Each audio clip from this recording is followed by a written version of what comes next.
data we're evaluating on, our model has not seen.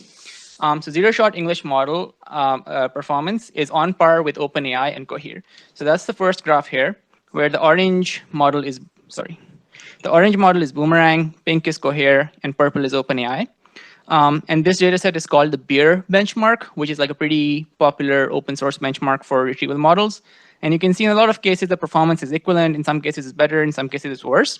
Now, the thing with the Beer benchmark is it's been out for a few years. So a lot of models that are already available use this in the training data. I mean, we explicitly don't, but we don't know if the other models do.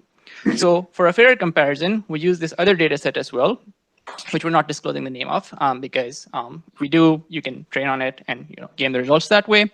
It's a lesser known data set, but in this case, you can clearly see that in this case, our model performs better, beating both Cohere and OpenAI on several different domains. So like we had shopping queries in it, we had news, Wikipedia, social, and forums.